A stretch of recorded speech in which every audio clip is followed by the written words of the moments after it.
Boa noite, pessoal. Quinta-feira, 19h30. Eu sou Andréa Bacelar, sou médica neurologista, especialista em medicina do sono e a atual presidente da Associação Brasileira do Sono.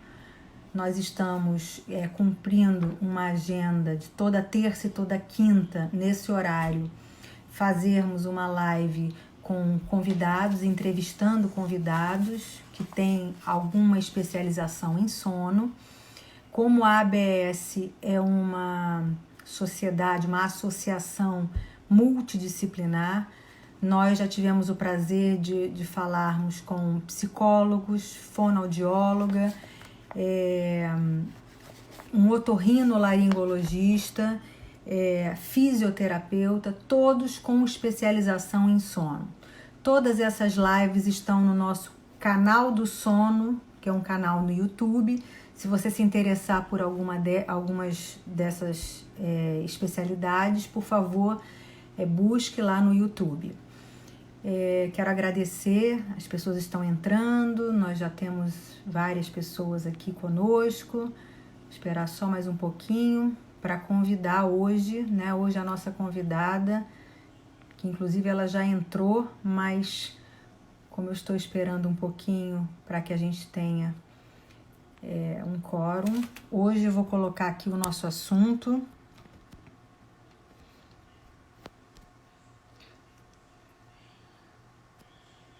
Bom.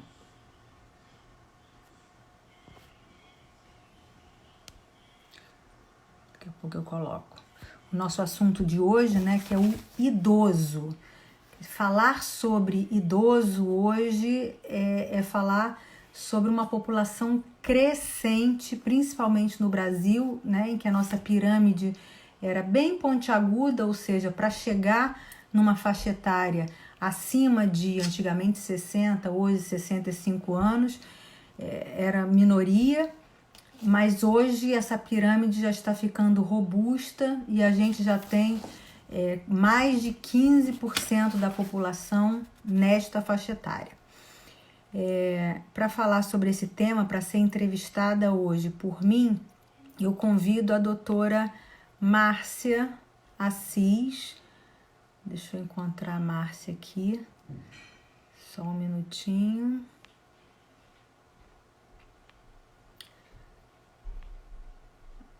Márcia, uma sugestão seria você sair e entrar novamente, que aí eu te acho com mais facilidade. Achei, deixa eu ver aqui.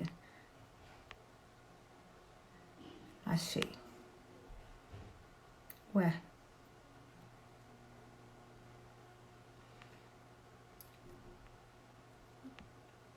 Aqui.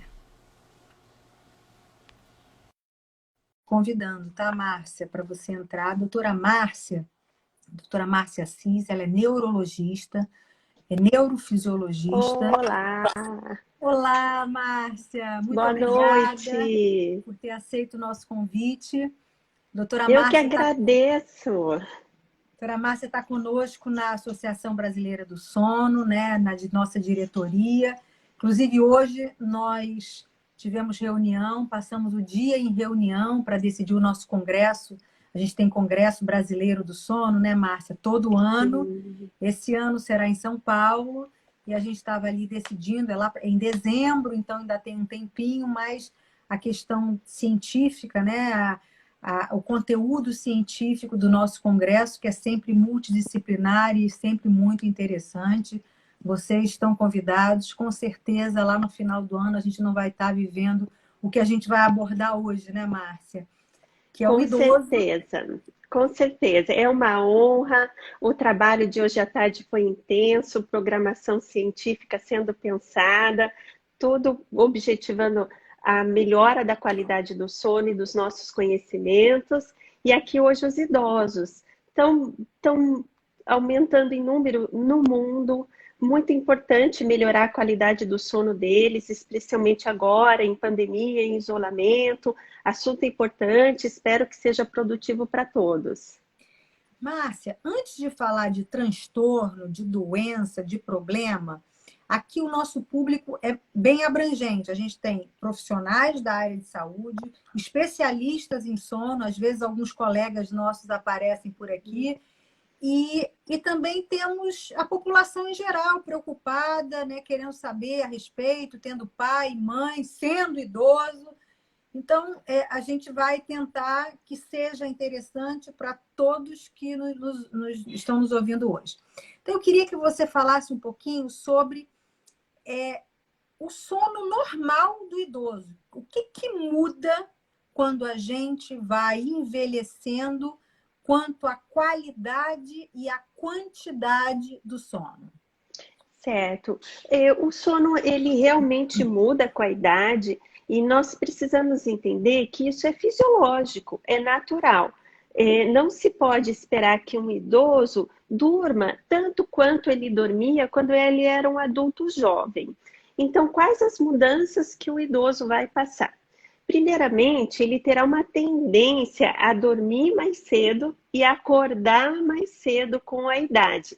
Isso se chama avanço de fase, ele vai mais cedo para a cama, ele sente sono mais cedo. Ele também terá um sono mais fragmentado, ele vai acordar mais vezes à noite e ele retorna ao sono, mas ele vai perceber que acorda mais, ele acaba indo mais vezes ao banheiro e ele também sente que o sono dele não é tão profundo quanto antes, ele tem mais facilidade de acordar com ruído, com dor, então o sono fica um pouco mais curto, ele fica com menos horas de sono, mais fragmentado, dormindo mais cedo. Com isso, ele tem uma tendência a cochilar durante o dia. Isso tudo é fisiológico, é normal do idoso, mudanças com a idade. Quando a gente vai suspeitar que tem alguma coisa que está fora do normal, aqueles sinaizinhos que, nossa, não está dentro do que o meu avô tinha, né? Então, seria a presença de sonolência, além daquele cochilo que ele tirava, o cochilo ficou mais longo, ele passou a cochilar mais, cochilar conversando, sentado, ou uma insatisfação em relação à quantidade de sono. Eu acordava, mas eu estava bem durante o dia. Agora eu acordo, eu não consigo voltar mais a dormir, eu vou ao banheiro e não durmo mais. Ou eu deito, eu estou dormindo mais cedo, mas eu deito e eu não consigo mais dormir. Então, nós temos que diferenciar o que era normal com a idade, o que passou a ser anormal e daí, então, passou a ser doença. Agora, Márcia, e nessa nossa nova realidade? Quer dizer, o idoso saudável que pode ter algum transtorno, algum problema de saúde, medicado, ele está lá controlado, ele pode ser um hipertenso leve, ele está lá controlado. Não tem essa questão dessa mudança do sono, mas ele não tem uma queixa específica do sono, mas a vida mudou, ele foi obrigado a ficar dentro de casa, ele é grupo de risco, né? Todas as mídias falam para esse idoso que ele é grupo de risco, que ele tem que ficar isolado. E como abordar, como cuidar desse sono nessa pandemia? Bem, tanto o idoso, mas em qualquer faixa de idade, nós temos que cuidar em termos uma ritmicidade, porque isolados em casa, acaba-se por se compreender, oba, eu não preciso ter preocupação em horário de dormir e horário de acordar. Então, pode dormir muito tarde, acordar muito tarde, ter um cochilo muito longo durante o dia, dormir de manhã, perder a claridade, aquela luminosidade, aquela luz da manhã. Isso pode nos fazer sair do nosso ritmo, perder a ritmicidade. Isso é importante em qualquer idade. Então, a principal medida para ter um sono de boa qualidade nessa quarentena é manter uma rotina, manter horário regular para dormir e para acordar. Existe uma flexibilidade, já que não temos tantos compromissos? Até existe, sim. Quem sabe aproveitar para ter aquelas tão desejadas 8 horas de sono, né? Evitar muito tempo na cama, evitar um cochilo muito longo durante o dia, isso pode roubar da noite. O idoso deve pegar claridade, ele não pode sair de casa, ele é grupo de risco, mas uma janela, uma sacada, a luz é um grande estímulo para o estado de alerta, para o nosso ritmo, para podermos dormir à noite. Então, buscar essa claridade pela manhã, determinar horários para dormir, para acordar, para as refeições principais. Nós estamos lidando com os idosos que eles são grupos de risco. Eles têm medo, eles têm muito medo de adoecer. Eles se preocupam com os familiares, com os filhos, com os netos. Eles estão isolados, eles não podem receber visita. Eles perderam aquela liberdade de ir ao seu médico, de ir na panificadora, de conversar com a vizinha, de ir na sua academia, na sua aula de ginástica. Isso pode gerar um estresse, pode gerar uma ansiedade, uma angústia, um medo, uma depressão. E o que nos cabe fazer? Os parentes, os familiares. Confortar esse idoso, nós não podemos visitar, mas nós podemos fazer uma ligação de vídeo. Nós devemos incentivar o idoso a fazer aquilo que ele tem habilidade. Aquele bolo gostoso, aquela música no piano, ver o seu programa, isso não mudou. Nós temos que incentivar. Ele está mais sozinho, ele está almoçando, jantando sozinho, ele está com diminuição de apetite. Fazer uma ligação de vídeo para esse idoso na hora da alimentação. Você almoça na sua casa, o idoso na casa dele, mas ele está te vendo. Confortá-lo, está tudo bem, nós estamos nos cuidando. Então, nós temos que manter a higiene do sono para o idoso e dar um conforto emocional nesse momento.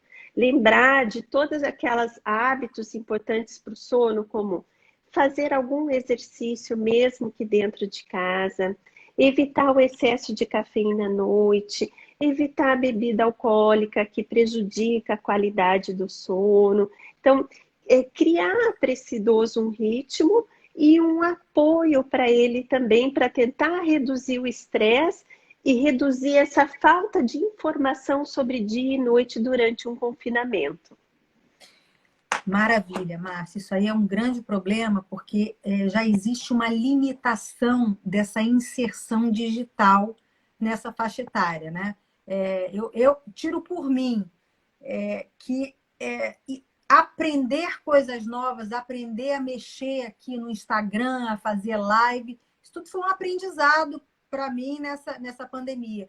Quando a gente fala lá dos idosos, é muito difícil aprender, né, ter essa inserção digital. Então, eu acho que chega a ser uma caridade dos netos, dos filhos, de alguém que possa ensinar esse idoso a ter esse mínimo de acesso, né, num WhatsApp, num FaceTime, porque o fato de você ver um ente querido, mesmo que seja pela tela, né, Márcia? Isso já dá um alento, isso já minimiza esse sofrimento, essa tristeza, que já é muito pouco, já existem limitações para esse idoso, né? Isso já é uma realidade desse idoso. Muitas vezes ele já convive com alguma enfermidade, com alguma limitação. E hoje ele não poder ir ao mercado, ir à farmácia, ir à pracinha, tomar o sol que todo médico fala para ele, olha, você tem que sair, você tem que caminhar no quarteirão, você tem que fazer... E ele não poder fazer nada disso, né? Isso realmente gera uma melancolia, para quê, então? Para que estar aqui? E essa é a nossa grande preocupação. O doutor Oscar Bacelar está aqui com a gente e ele fez uma pergunta aqui. Inclusive, todos vocês, por favor, tendo dúvida, tendo alguma questão pontual, eu vou, na medida do possível, tentar fazer a pergunta aqui para a doutora Márcia. A questão é esse estresse, essa ansiedade, esse medo, nessa pandemia, como afeta o sono desse idoso? Sim, o estresse, a ansiedade, o medo acaba por gerar risco de insônia. Então, uma dificuldade de pegar no sono, preocupação, coloca a cabeça no travesseiro e começa a se preocupar e pensar, e o medo. O estresse também faz o sono fragmentar, acordar à noite, ir ao banheiro, acordar e não conseguir mais dormir, acordar de madrugada e permanecer acordado na cama. Nós falamos sobre isolamento, existe o sentimento de solidão, de tristeza. Então, o estresse da pandemia tem aumentado ansiedade e depressão. Então, isso é um caminho que pode acontecer. Cabe a todos cuidar em relação à saúde mental nesse momento. Nós precisamos lembrar que o sono é importante para o nosso bem-estar físico, mental e, nesse momento, também para preservar a nossa imunidade. Então, perceber que o estresse está acontecendo, procurar a gente sabe que quanto mais convívio social, melhor para essa pessoa, menos risco de entrar nessa situação de estresse. Então, procurar falar com um amigo, um apoio, receber uma foto, trocar uma ideia, check-up dos amigos, tudo bem, quero bater um papo, procurar um programa para reduzir esse estresse, porque ele é maior nesse momento, risco para insônia. Insônia é risco para depressão também. Ok. Olha, eu retirei aqui os comentários para que a gente fique, para que fique mais visual, mas quem quiser fazer pergunta, tem uma interrogaçãozinha aqui do lado. É só você entrar e fazer a sua pergunta que eu acabo visualizando, tá bom? Márcia, eu queria. Então, vamos entrar. Quais são os principais transtornos de sono, especificamente do idoso, que é essa população diferente? Eu acho que quando a gente fala da criança e do idoso, são capítulos à parte, né? A gente tem todo um cuidado, uma peculiaridade, as características dos transtornos são diferentes. Exatamente. Com a idade, alguns transtornos do sono se tornam mais frequentes. Aqui nós vamos listar alguns. Insônia se torna mais frequente. Então, o homem idoso, ele vai ter mais insônia que o homem jovem. A mulher idosa, especialmente quando passou da menopausa, que tem mais dor, ela tem mais insônia. Então, a insônia intensifica com a idade. A apneia do sono torna-se 2 a 4 vezes mais frequente no idoso. É risco para doenças cardíacas, ela precisa ser diagnosticada. O idoso pode ter mais movimentos de pernas quando dorme. E tudo isso vai acarretando tanto um sono de má qualidade, quanto fadiga, cansaço durante o dia. Os dois mais comuns são insônia, apneia do sono, movimento de pernas. Com a idade pode aparecer algumas doenças do sono que geram sonhos excessivos, sonhos vívidos e agitação durante a noite. E quando esse idoso ou esse familiar percebe que ele precisa buscar ajuda? Quer dizer, olha, chegou um momento que eu preciso procurar um especialista em sono. Nós temos que ter consciência que na existência de uma insatisfação em relação ao sono, essa pessoa precisa procurar ajuda, checar o que está acontecendo e no que nós podemos ajudar.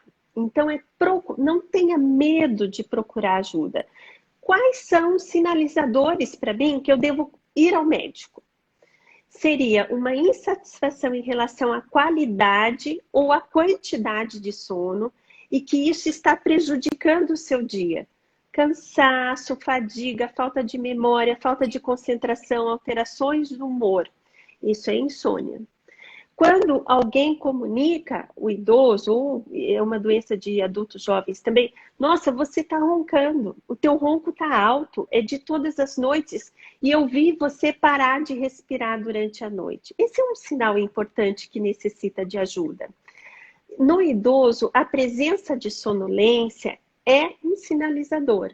Mas como nós falamos, ele tem uma mudança de ritmo e ele tem uma tendência a cochilar durante o dia. Mas espera aí, meu avô está cochilando demais. Ele senta no sofá e cochila, ele perde o jornal, ele perde a novela. Esse também é um sinalizador. Então, muitas vezes, o idoso precisa da observação da outra pessoa. Os estudos do sono, um sono insatisfatório, ele gera alterações de memória, alterações de atenção, uma pressão alta descontrolada. Quantas vezes nós não recebemos o paciente no consultório porque o cardiologista mandou ele ir no especialista porque a pressão dele sobe quando ele dorme e ele ronca. Vai no médico que você precisa ver se você não tem apneia do sono. Então, são sinais que a pessoa sente de cansaço, fadiga, que ele está acordando muito à noite, ou alguém observa e conta para ele. É a hora de procurar ajuda e uma resposta a isso.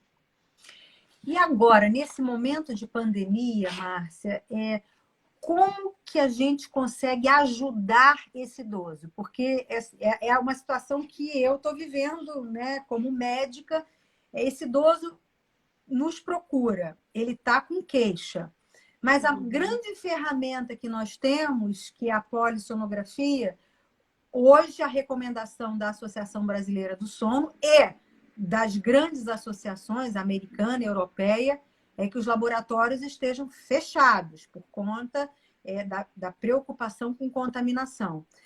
O que a gente pode ajudar, o que a gente tem que coletar dessa história ou do nosso familiar para que a gente consiga já minimizar esse sofrimento nesse momento, e muitas vezes até por teleorientação, muitas vezes é uma teleconsulta que traz essa queixa para a gente e a gente tem que dar alguma ajuda até que se abra, né, e que a gente possa vê-lo presencialmente. O que a gente pode ajudar?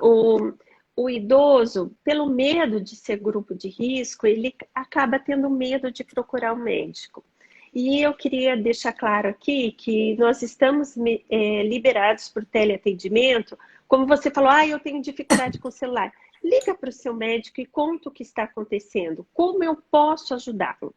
De repente, nesse momento, você não pode fazer o exame, né, e detectar, mas eu sempre digo para os pacientes, uma boa conversa é muito importante. O primeiro passo do médico é ele retirar sinais clínicos que são importantes para o diagnóstico. A história clínica ela é soberana. Então, a presença de pausas na respiração quando dorme, rouco e tenso, sonolência, são sinalizadores de apneia do sono. Então, nós podemos começar a tratar esse paciente sem que ele se exponha a um exame. Nós podemos iniciar um tratamento. Nós conversamos sobre insônia e que existem fatores desencadeadores que são os próprios hábitos. Às vezes uma conversa com o seu médico, olha, você está se alimentando muito tarde, o tipo de alimentação não está adequada à noite, o seu cochilo está muito longo, às vezes só mudanças, o paciente tem medo de ir no médico e tomar um remédio e ficar dependente. Mudança de hábitos pode ajudá-lo sem necessitar de um exame. Na presença de uma insônia, existem terapias que podem ser feitas, como a terapia cognitivo-comportamental, que muito ajuda no sono. Desmistificar o medo de não dormir, que vai acontecer uma doença se não dormir.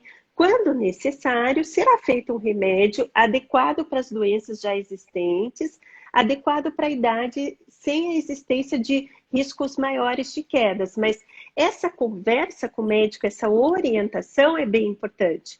Esse nosso encontro de hoje e esclarecimento para a população o que é doença, o que é normal, quando procurar, isso é a apneia do sono, sim, tentar aproveitar de entrevistas, de reportagens, receber informações do quanto ele pode melhorar a qualidade de vida sem se expor a um exame. Eu acho que é esse o caminho. Maravilha, Márcia.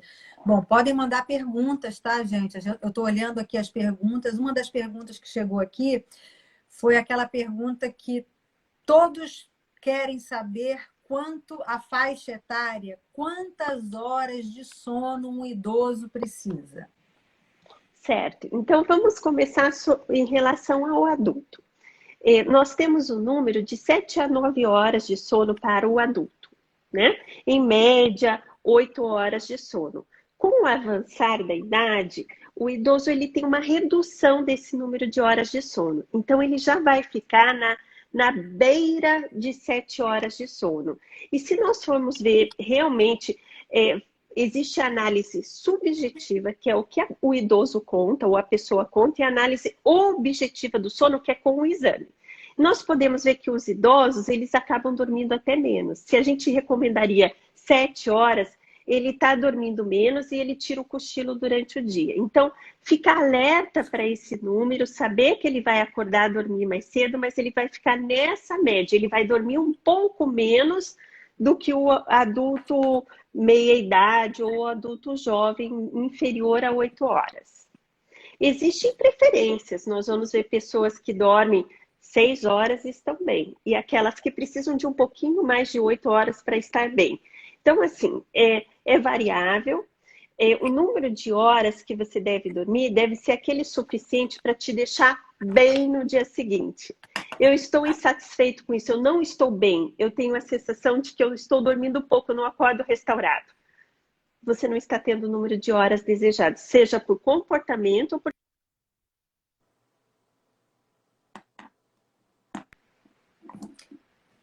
Para mim, a Márcia congelou. Foi a internet. Voltei?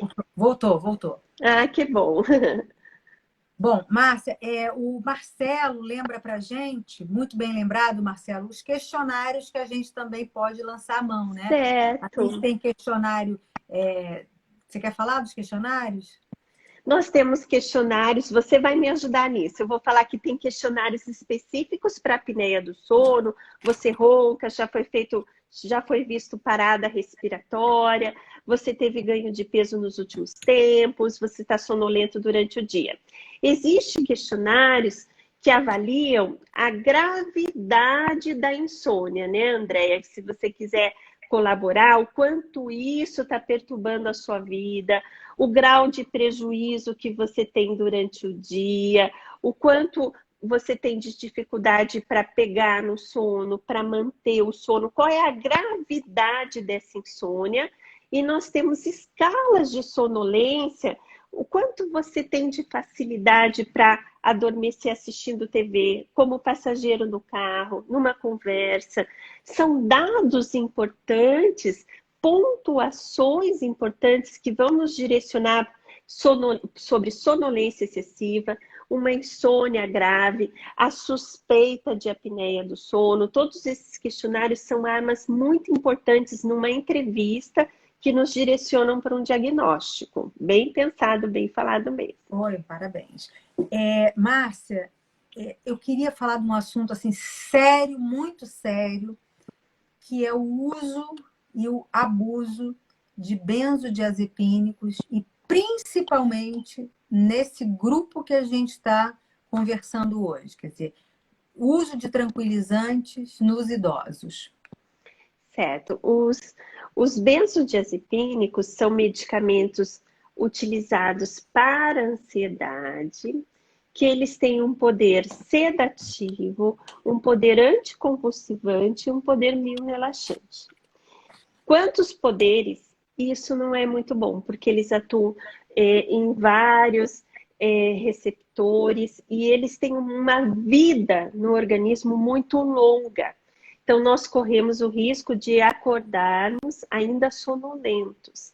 Imagine um idoso que ele já usa outros medicamentos, ele tem um metabolismo alterado, então uma medicação que é para durar 8 horas pode ficar mais tempo agindo no idoso, e daí nós trombamos com uma situação que é o idoso sonolento por uso desses medicamentos, o idoso que tem quedas quando ele se levanta à noite, com risco de fraturas, e as alterações de memória.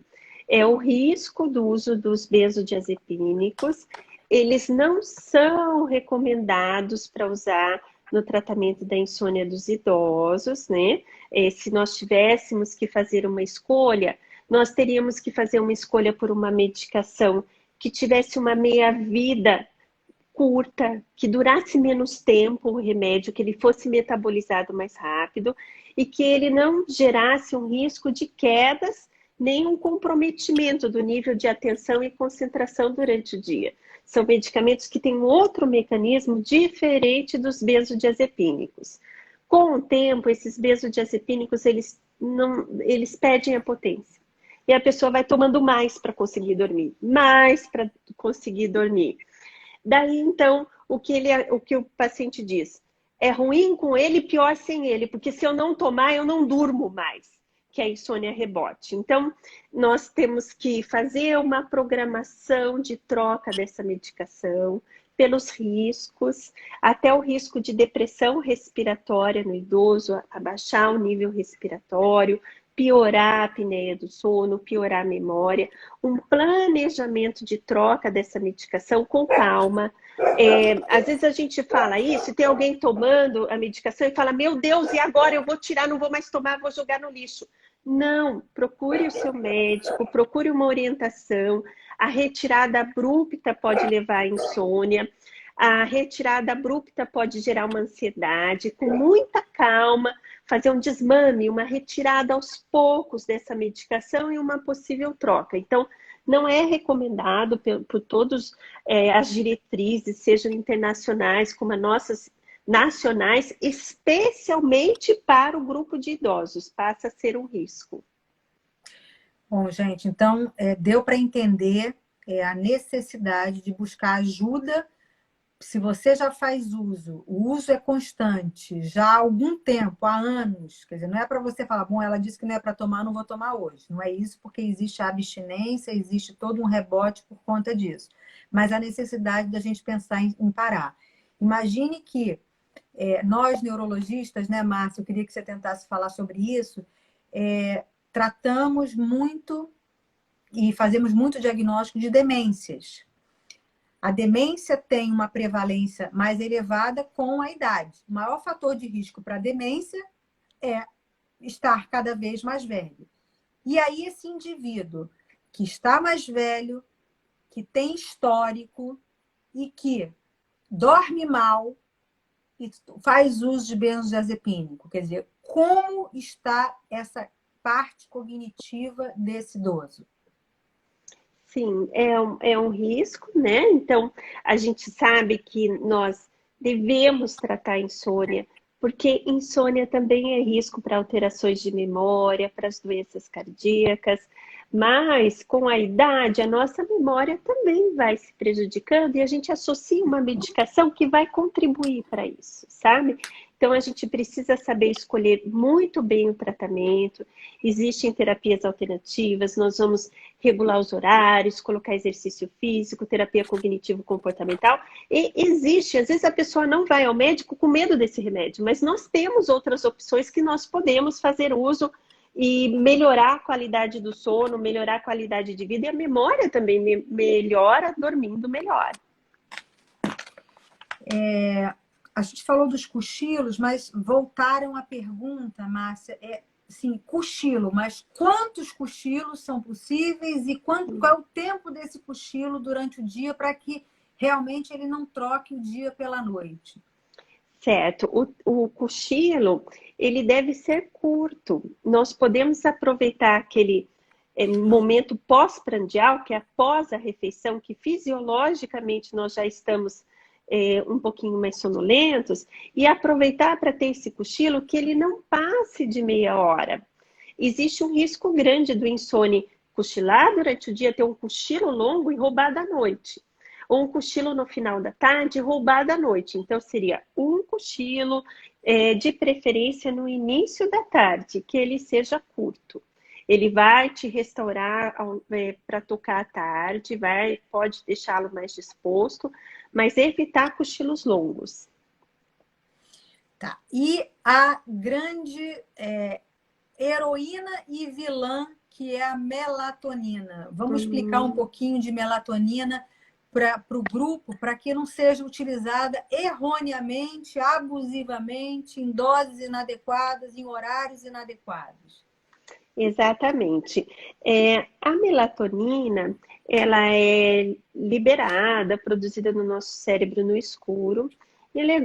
Fisiologicamente, ela é liberada. Ela é um sincronizador dos nossos horários para dormir. Então, nós precisamos de luz de dia, escuridão à noite, para que a gente consiga dormir. Nós temos um ritmo interno, que ele é relacionado com a nossa temperatura, com a liberação de melatonina. Então, ela faz um pico na madrugada e cai pela manhã.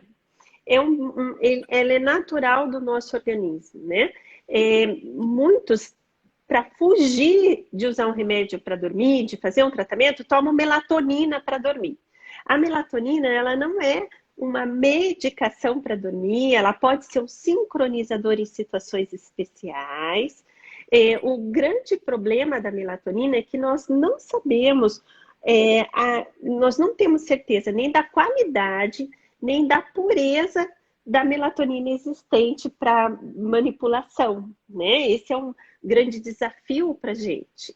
Quando nós olhamos o idoso, nós já falamos que ele tem que ele sofre uma alteração de ritmo, ele tem uma resposta menor aos sinalizadores durante o dia, especialmente a luz, e ele produz menos melatonina. É uma característica da idade, isso vai acontecer com o idoso.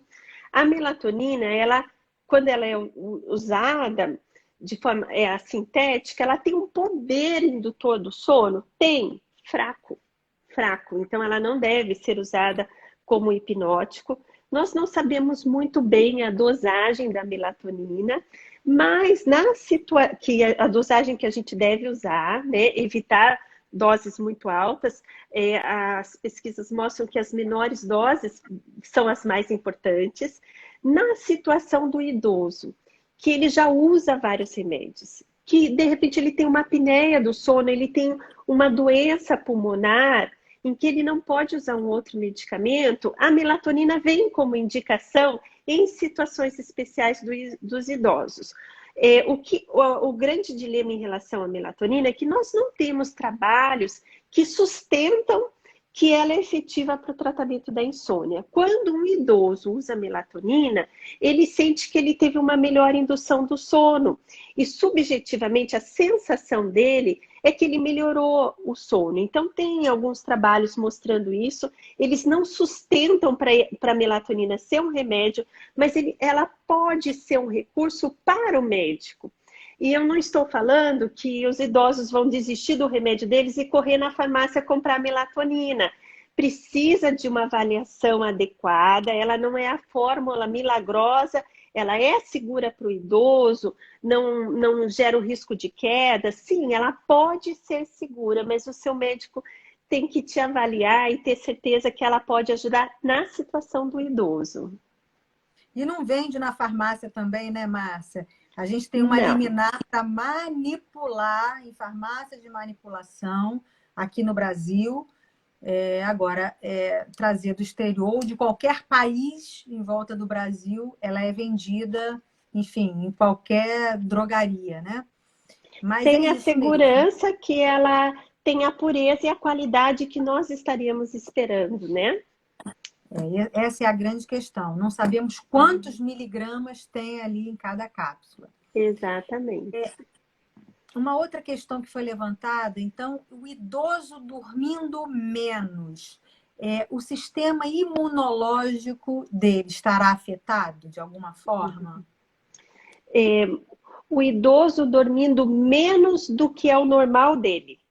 Então, ele Isso. passou pela pandemia, ele está no estresse e ele começou a dormir menos, ele começou a sofrer de insônia. Ele dormia 7 horas, ele está dormindo 5 horas. Sim, nós vamos ter um prejuízo em várias vertentes do nosso organismo, inclusive na nossa imunidade. Alterações do apetite, do humor, maior risco de infecções, maior risco de não termos uma boa resposta a vacinas. Então, nesse momento, a saúde do sono ela é muito importante para preservar a nossa saúde global. Ok, Márcia. Mudando um pouquinho para a questão da falta da polissonografia, surge sempre essa pergunta, e eu acho também sempre importante a gente informar sobre isso, né? O indivíduo tem a apneia do sono, mas a gente não consegue objetivamente fazer esse diagnóstico nesse momento. Fazer CPAP, indicar CPAP, para quem não sabe, é aquele aparelho que a gente coloca a máscara e que gera um fluxo de ar com uma pressão positiva, que aí vai desobstruir essa região e aí a gente vai evitar a apneia do sono, né, desse idoso. O que fazer? A apneia do sono é muito comum nos idosos. Nós vimos que a história clínica é bem importante, a observação de outras pessoas. A apneia do sono aumenta o risco de doenças, piora o controle da hipertensão arterial, aumenta o risco de arritmias, causa sonolência durante o dia. É uma doença importante que gera outras doenças. Então, nesse momento em especial, que o médico identifica realmente o senhor tem todos os sinais clínicos e as evidências de alguém vendo que o senhor tem apneia do sono, é uma recomendação nesse momento que você já estabeleça o tratamento, e o melhor tratamento para o idoso é usar o CPAP, que é a pressão aérea positiva, como você explicou. Assim, nesse momento especial, é melhor você tratar o seu paciente do que ele ficar esperando fazer um exame quando, né? Então, você pode estabelecer o aparelho na casa do paciente, ele inicia com um aparelho automático, nós vamos monitorar a pressão, o fluxo de ar que ele vai usar, acompanhar a melhora clínica, torna-se uma urgência tratá-lo, não dá para esperar. Ele vai melhorar a qualidade de vida, vai ter o melhor controle das suas doenças, especialmente as cardíacas. Então, está autorizado já titular o CPAP em casa, utilizar um automático em casa. E se ele tiver com suspeita de Covid? O que a gente faz? Uhum. Eu estou botando você na berlina, né, Marcos? A gente sempre tem que lembrar que a apneia do sono, ela é um risco. O paciente que está na suspeita, está em observação, porque ele pode ter Covid, ele deve tratar a apneia do sono. Todos nós vamos recomendar um cuidado a mais desse paciente. E se eu contaminar a minha família, como é que eu vou fazer? E a minha esposa ou o meu marido? Dorme com CPAP, dorme no seu quarto, isolado dos demais familiares, mas não deixe de se tratar. Esse é o mais importante. Intensificar a higienização do seu CPAP, mas não deixe de se tratar por isso. De repente, nós não vamos usar o umidificador nesse paciente, né? Mas deixar para depois a apneia também não é uma boa opção. Ok, Márcia. Márcia, você podia explicar para a gente um transtorno de sono que é muito mais prevalente nos idosos, que é a chamada síndrome das pernas inquietas? Quer dizer, o que é isso? Como é que a gente sabe que tem isso, que eu tenho que buscar ajuda? Às vezes os pacientes até falam assim, nossa, que nome engraçado, síndrome das pernas inquietas. E eu digo assim, como o nome diz, a perna fica inquieta, a perna diz que existe. Então, é uma sensação diferente nas pernas. É uma mistura de pinicar, um desconforto na perna. Não é dor, exclusivamente dor. Pode até ter algum sintoma de dor, mas é uma mistura. Um pinicar, uma sensação ruim na perna, que mexendo, movimentando, alivia. Isso é inquietude nas pernas. E a pessoa tem uma urgência de mexer para passar essa sensação ruim. Normalmente começa no final do dia e a hora que a pessoa relaxa para dormir, a perna começa a dar essa inquietude, ela tem que levantar, se mexer. Então, é uma causa de insônia. Essa inquietude pode aparecer quando o paciente se deita, que é o mais comum, ou se ele acorda na madrugada, tenta dormir de novo e começa a perna dizer que existe, ele tem que esticar, levantar, andar para passar o sintoma.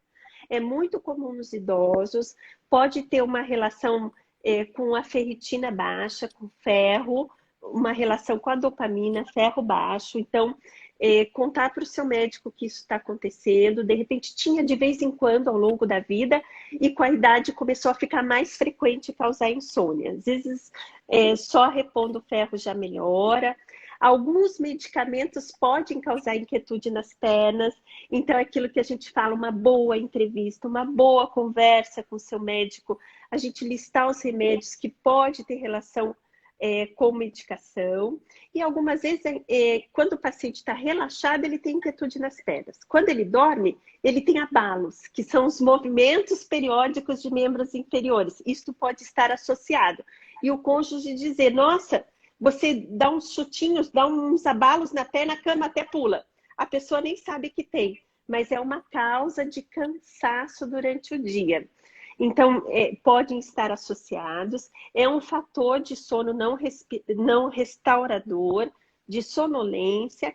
E olhe só, alguns pacientes que têm apneia do sono também têm movimentos periódicos de membros inferiores. Então, a gente tem que ficar de olho no que as pessoas veem do nosso sono também, para poder tratar e melhorar a qualidade do sono. Nem sempre é medicamento, às vezes reduzir cafeína, fazer um pouco de exercício, massagem pode melhorar, e a reposição de ferro quando isso for indicado. É interessante, né, Márcia, que a gente fica pedindo para os nossos pacientes não fazerem atividade física próximos à hora de dormir, e muitos insones não tomarem sol no final do dia. E para o idoso, às vezes, a gente indica exatamente o contrário, né? Faça exercício. Exatamente. Faz um exercício às 5 da tarde, a hora que a perna começa a incomodar. Pega uma claridade de manhã e à tarde também, para você manter um pouco do seu ritmo, né?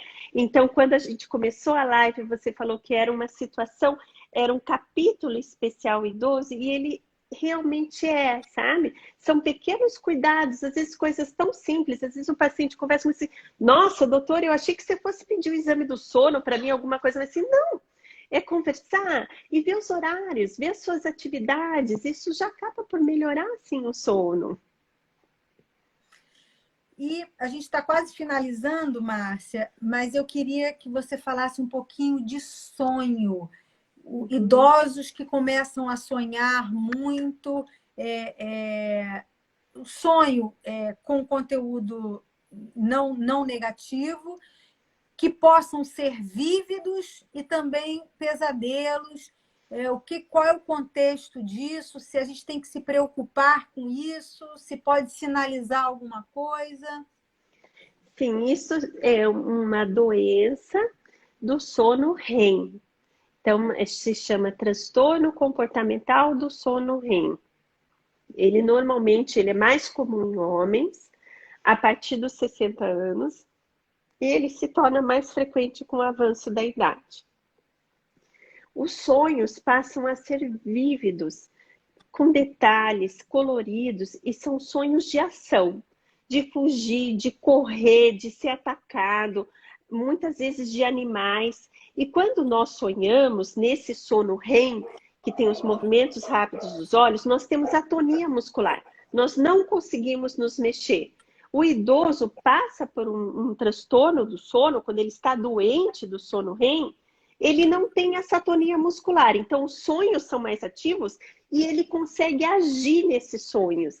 E como os sonhos são muito de ação, são violentos, ele luta, ele briga, ele dá chute, ele grita, ele pode se ferir o cônjuge. Então, tem relatos de fratura, até fratura de crânio, de braço, de perna, dessa agitação, chama transtorno comportamental do sono REM. O sono REM, ele acontece de forma cíclica durante a noite, ele se torna mais frequente na madrugada, e é o que o paciente vem contando. Nossa, os meus sonhos, eles mudaram de conteúdo e eu estou me mexendo muito à noite. Transtorno comportamental do sono REM. Comum nos idosos. Lembrar que esse transtorno, ele pode acontecer pelo uso de antidepressivos. Então, algumas drogas podem causar. E ele também está relacionado com algumas doenças degenerativas. Ele pode ser um sinalizador que alguma doença está por vir. Parkinson, algumas doenças degenerativas que geram demência. Então, na ocorrência disso, precisa pedir ajuda para evitar acidentes maiores e para fazer um acompanhamento neurológico para saber se tem alguma doença concomitante. Ou a medicação precipitou isso, né? Bons hábitos de sono, procurar um médico. Tem alguma coisa para ser feita para evitar que eu me machuque, que eu bata na minha esposa? Sim, tem medicamentos para serem feitos. E olha só, a gente tanto falou da melatonina, que ela não é um bom indutor do sono e tudo mais. Nesses casos, a melatonina pode ajudar. pode diminuir o conteúdo dos sonhos, evitar movimentação. Existe um benzodiazepínico que também é usado com bons efeitos. Então, procurar ajuda para não se ferir é comum nos idosos, pode sim ser um sinalizador de alguma outra doença. Tá. E para finalizar, Márcia, queria agradecer a todos que estão conosco. Nós temos 78 pessoas conosco agora. Eu gostaria, Márcia, que você falasse um pouquinho, voltando para a nossa realidade, na realidade atual, que é o idoso confinado, isolado, sozinho muitas vezes, que já tinha algum transtorno de humor ou algum transtorno de ansiedade, que tratava ou não, quando que ele precisa buscar ajuda de um neurologista, de um psiquiatra, de um especialista em sono, e de que maneira ele pode fazê-lo com segurança hoje nessa realidade, para que não espere, para que não sofra, para que esse pânico ou essa depressão, enfim, não agravem, porque essa é a realidade, é o que a gente está vendo hoje, é o que as estatísticas estão mostrando. Então, para ajudar esse idoso, como é que ele pode buscar ajuda e melhorar essa condição mental? Então, prezado idoso, cuide da sua saúde mesmo estando confinado. Não demore em procurar o médico se você está com algum sintoma, seja ele físico, uma dor no peito, um amortecimento. Você pode ligar. Nós médicos, nós estamos cientes da situação que vocês não podem sair de casa algumas vezes. Nos ligue, converse. Aqueles que já tomam um antidepressivo, um ansiolítico, não abandone o tratamento porque você não pode sair de casa. Isso é um risco para você ter uma piora. Eu estava usando o remédio, eu estava bem, mas agora eu estou triste. Eu fico na cama o tempo todo. Eu não tiro a roupa, eu fico de pijama. Eu não tenho ânimo para almoçar, eu não tenho ânimo para procurar um programa para eu ver. Eu não consigo fazer uma leitura. Isso é um sinal que você está sofrendo. Não demore para procurar ajuda. Ligue para o seu médico. Conversa com ele, troca uma ideia. De repente você pode fazer uma consulta por um teleatendimento e já ajustar essa medicação. Tem sido muito comum as doenças do humor no confinamento, seja em qual idade for. No idoso pode ser mais intenso pela solidão. Então, quanto mais rede de conversa, de apoio a pessoa tiver, ela melhora. E medicamentos estão aí para nos ajudar. Nesse momento em especial, a medicina está para ajudar. Não é só Covid que a gente trata. A gente está tratando as outras doenças. Nós precisamos que os pacientes nos contem. Quando eles não estão bem, procurem sim ajuda. Eu não tenho como arranjar um especialista agora. Você tem um cardiologista, você tem um teu clínico geral, você tem um ginecologista, uma senhora com dor, com menopausa. Liga. Conversa, conta o que está acontecendo e receba a ajuda adequada. Ótimo, Márcia. Olha, seus conselhos são fundamentais, não só para o idoso, mas também para o acompanhante desse idoso, para o filho desse idoso que está notando que alguma coisa não está caminhando bem, para as pessoas que trabalham em casas de repouso, que tem vários idosos ali já confinados e hoje sem visita, sem nenhuma visitação, enfim, até para preservá-los. Então, é por aí que a gente tenha conseguido abranger, né, esse tema, né, dos transtornos de sono no nosso idoso e essa busca de ajuda. Né? Não, é pandemia, é só Covid e os nossos médicos não estão tratando outras questões. Nós estamos tratando, sim, muitas vezes presencialmente, outras por teleatendimento, outras vezes no próprio celular. Falar com o seu paciente pelo celular, vendo esse paciente, ensinando, isso já gera um conforto, saber que isso vai passar, saber que isso tem prazo de validade. Isso é importante, vai passar. Né? Essa pandemia vai passar, ela pode virar uma endemia, ela pode ter uma doença crônica, que a gente vai conviver com ela, como convive com diabetes, com hipertensão, com outras doenças contagiosas, mas, enfim, saber que precisamos tratar e tem que buscar ajuda. E, Márcia, eu queria te agradecer muito por todo o Eu que seu agradeço. ensinamento, por tudo. Foi muito boa a nossa live. E Obrigada, Andréia. Parabéns a você pela sua iniciativa. Eu espero que tenha sido positivo para todos, né? A ABS continua aí com bate-papo de sono toda semana. Todos estão convidados e parabéns para você. Eu que agradeço. obrigada, Márcia. Um beijão, hein? Tchau. Tchau, tchau. Boa noite a todos. Bom, pessoal, essa live vai estar no IGTV, e então vocês podem recomendar, e posteriormente no nosso canal do sono do YouTube. Eu agradeço a presença de todos. Até terça-feira. Terça-feira que vem tem mais. Fiquem em casa, fiquem em segurança e com saúde. Um beijão. Tchau, tchau.